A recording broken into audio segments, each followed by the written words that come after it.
dunk down the middle, give the ball. Oh, what a slam dunk! When I first know you guys in the Knicks, you'd never go on for interviews. Why was that? It was just kind of an unwritten law?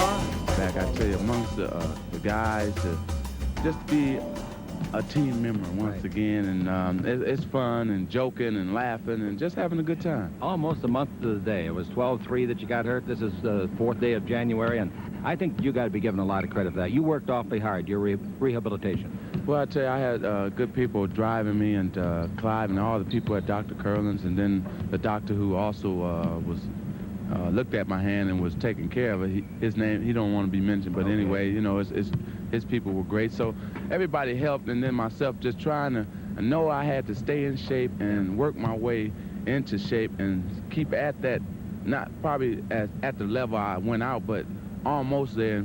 And when I get back, then it make that transition easier. Is your finger sore? Is it sore when I touch it like that? No, it's not. It's only time it really gets sore is right on top of it right here. And you're gonna wear a glove? No, I won't wear a glove there. Just tape it heavily, like it'll probably be more tape than it is now, and just tape two together. How about your legs and your wind? Everything is beautiful. I've been working out every day, extra, even after the team gets done, and Coach Burker's really been driving me as far as getting my wind together, and it's helped a lot. Magic, maybe you won't agree with me. I think this is your greatest year, and I think maturity has helped develop it. I think your skills have been there all the time, but 18 points a game, 15 assists a game, 8 rebounds a game. Don't you feel you're at the peak of your game, or better than you've ever been? No question about it. I think I'm right there at the peak of my career, you know, and everything is coming together. And like you said, it's more maturity than anything else. Just learning and knowing the game a lot better, and situations a lot better. Knowing the league. Right. And it takes time, and people think it's easy, but it takes time to just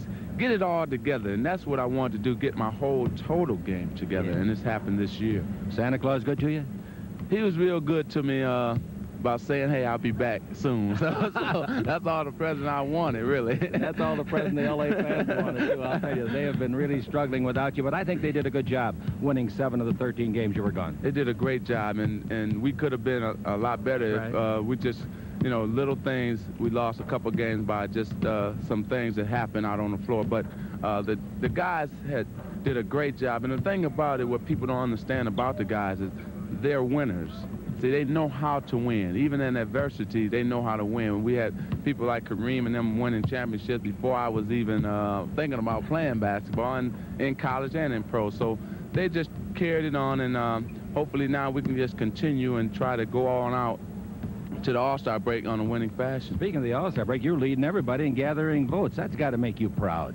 Well, it does make me feel good. You always feel good when you appreciate it, and I think the fans make you just want to play harder and do so much more because they do appreciate your talent. So I want to thank all the L.A. fans and Southern California fans for voting for me anyway. This is something I bet nobody's ever asked you.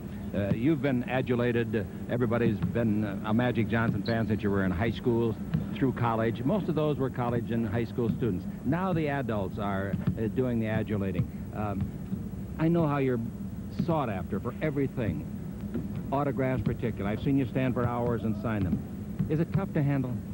It's tough to deal with if you look at it in, what should I say, maybe an egotistic way, or...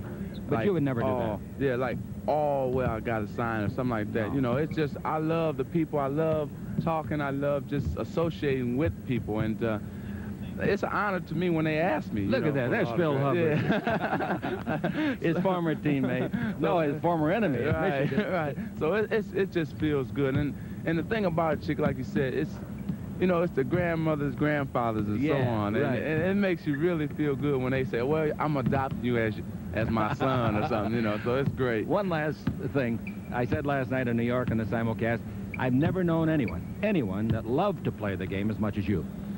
Well, I love it. If I could sleep and eat on the court, I would just, it would be like home anyway.